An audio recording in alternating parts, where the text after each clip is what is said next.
पल पल न्यूज के न्यूज रूम से मैं हूं आपके साथ नदीम अकरम। आपको वो तस्वीर याद होगी 5 अगस्त 2020 की, जब देश के प्रधानमंत्री जी द्वारा और आरएसएस संघ संचालक द्वारा यानी कि मोहन भागवत जी द्वारा जब बाबरी मस्जिद की जगह राम मंदिर का शिलान्यास कराया जा रहा था। और उस शिलान्यास के बाद जब बिहार में इलेक्शन हो रहा था तब गला फाड़ फाड़ करके चिल्लाते हुए यहां तक कि गोरिल्ला डांस, वो गोरिल्ला डांस किस तरीके से किया जा रहा था उसकी तस्वीरें भी आप लोगों के सामने रखी जाएंगी। पर सबसे पहले जो लोग चिल्ला चिल्ला करके कह रहे थे कि राम मंदिर चाहिए, राम मंदिर चाहिए, राम मंदिर चाहिए की रट लगा रहे थे, आज वो लोग बुरी तरीके से बौखलाए हुए हैं। और वो बौखलाहट साफ तौर पर नजर आ रही है कि दिल्ली के हज हाउस बनाने को लेकर के एक ऐलान क्या किया तो तमाम राम भक्त सड़कों पर उतर करके उपद्रव मचाने से भी गुरेज नहीं कर रहे हैं। यहां तक कि जब हज हाउस बनाने की बात सामने आई है तो कहा जा रहा है कि स्कूल बना दीजिए, जैन मंदिर बना दीजिए, कुछ भी बना दीजिए, पर हज हाउस नहीं बनने दिया जाएगा। जिस तरीके से विरोध प्रदर्शन हो रहा है, पहले इस वीडियो पर नजर डाल लीजिए। श्री राम, जय श्री राम। हज हाउस बंद करो, जय श्री राम, जय श्री राम।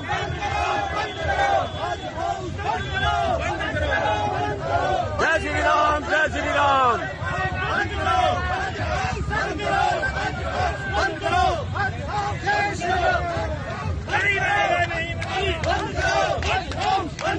बंद करो, बंद करो, बंद करो, बंद करो, बंद करो, बंद करो। बंद तो रहा है। नहीं बनेगा, नहीं बनेगा, नहीं बनेगा, नहीं बनेगा। हज हाउस नहीं बनेगा, हज हाउस नहीं बनेगा, हज हाउस नहीं बनेगा, हज हाउस नहीं बनेगा, नहीं बनेगा, नहीं बनेगा।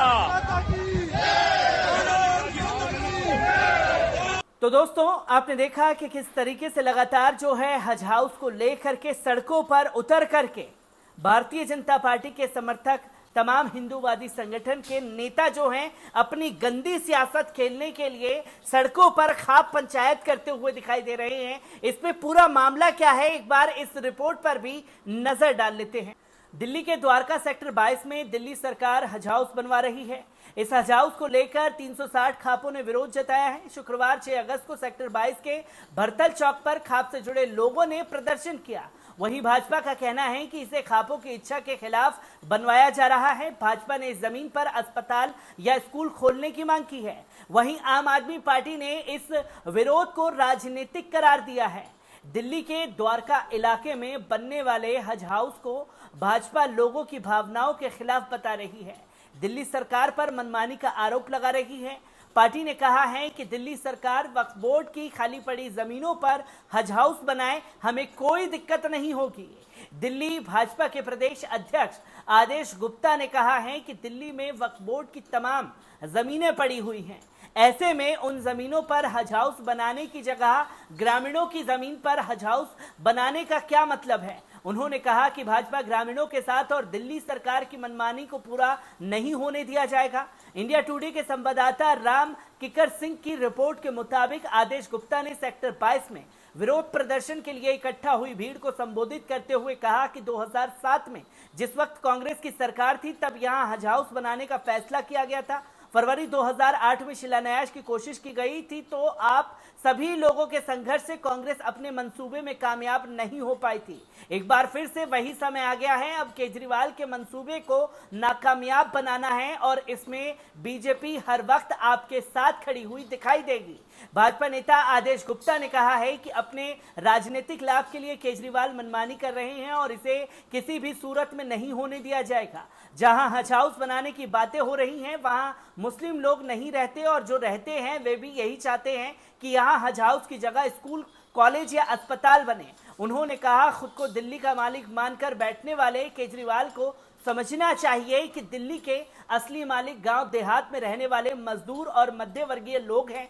उन्होंने कहा कि दिल्ली में स्कूल, कॉलेज और अस्पताल की कमी है, लेकिन इनको बनाने की जगह दिल्ली सरकार एक समुदाय को राजनीतिक हित के लिए सपोर्ट कर रही है।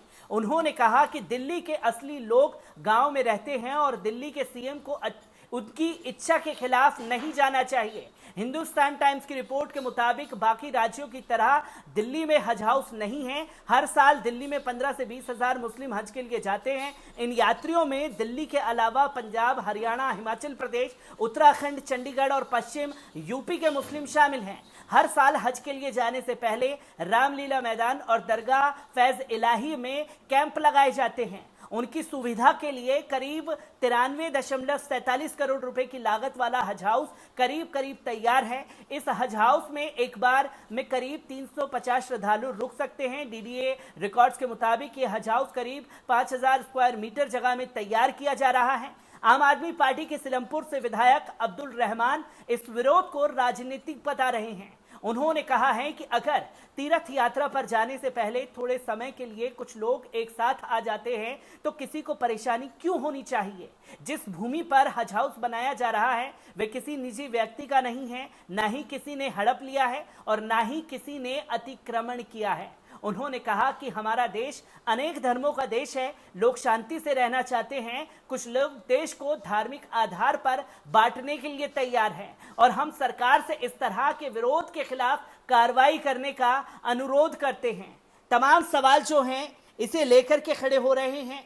कई लोगों ने सोशल मीडिया पर इसे लेकर के लिखना भी शुरू कर दिया है और कहा जा रहा है कि आखिरकार जो ये नफरती बरसाती मेंढक हैं जो हज हाउस की खबर सुनते ही निकल आए हैं, वो उस दौरान तब कहाँ थे जब देश की जनता राम मंदिर की मांग नहीं तमाम चीज़ों की मांग कर रही थी। तब ये लोग खड़े होकर के सड़कों पर उपद्रव करने के लिए या किसी से भी मारकाट करने के लिए उतारू हो गए थे। तमाम बुद्धिजीवी जो हैं इस पर लिखते हुए नजर आ रहे हैं, जिसमें से सोशल एक्टिविस्ट अशरफ हुसैन लिखते हैं, दिल्ली में हज हाउस के विरोध में हिंदूवादी संगठन के लोगों का प्रदर्शन। बताइए पड़ोसी देश के धार्मिक स्थलों के मामले पर यहाँ के नेता, मीडिया कर्मी एवं अन्य लोग सिख लिख और बोलकर उसकी मजम्मत तो करते हैं, लेकिन हमारे देश में हो रहे मामलात पर बोलना तो दूर किसी की कलम तक नहीं चलती है। ये तमाम चीज़ें जो हैं लोग लिखते हुए नजर आ रहे हैं। तो लोग इन नफरती लोगों को लेकर के एक और बात लिख रहे हैं, मुसलमानों के खिलाफ हो रहे हेट क्राइम की डॉक्यूमेंट्री बनाने वाले मोहम्मद आरिफ खान का ट्विटर अकाउंट बंद कर दिया जाता है, पर ये बरसाती नफरती मेंढक लगातार जहर उगल रहे हैं पर इनके खिलाफ कोई कार्रवाई नहीं की जाती है। तो वहीं एस चौधरी लिखते हैं कि जानते हो ये लोग कौन हैं? ये वो लोग हैं जो दिल्ली में हज हाउस के खिलाफ प्रदर्शन कर रहे हैं। अब बताइए, कभी किसी ने देखा कि मुसलमान किसी मंदिर या शाखा के विरोध में रैली निकाल रहा हो? फिर भी ये लोग देशभक्त हैं। रेपिस्ट के समर्थन में रैली निकालने के लिए लेकर लिंचिंग करने तक यही सब लोग शामिल रहते हैं। तो जो कट्टरता, जो मानसिकता भारतीय जनता पार्टी ने फैलाई है, वही खाप पंचायत के दौरान जो हैं तस्वीरें निकल करके सामने आ रही हैं। तो कई साथी जो हैं वहां रिपोर्ट करने के लिए गए, तब उस बीच जो हैं जो तस्वीरें सामने आई वो भी काफ़ी डराने वाली तस्वीरें हैं, जहां खुल करके नफरत को बढ़ावा दिया जा रहा है और मांग की जा रही है इन अंधभक्तों द्वारा कि नरसिंहानंद को राष्ट्रपति बना दिया जाए, क्योंकि नरसिंहानंद जो हैं वो हमारे हितों के लिए काम कर रहे हैं। और दूसरी सबसे बड़ी बात कि 2014 से हिंदू खतरे में आ गए हैं। तमाम राजनेता जो हैं 20 सालों से 70 सालों तक कांग्रेस की सरकार रही, उस दौरान तब हिंदू खतरे में नहीं था। तमाम लोग आए, तमाम लोग चले गए, तब हिंदू खतरे में नहीं था और अचानक से हिंदू खतरे में आ गया है। जहां 20% जो है मुस्लिम आबादी देश में है, तो वहीं 80% है बहुसंख्यक होने के बावजूद भी ये लोग इस तरीके का दुष्प्रचार करते हुए खाप पंचायत में नजर आ रहे हैं, जहां मुसलमानों को लेकर के जी भर के कोसा जा रहा है और एक नफरत की राजनीति भारतीय जनता पार्टी द्वारा दिल्ली में बढ़ावा दे रही है। खाप पंचायत से जुड़ी हर एक अपडेट आप लोगों के साथ साझा करता रहूंगा। दीजिए इजाजत, शुक्रिया।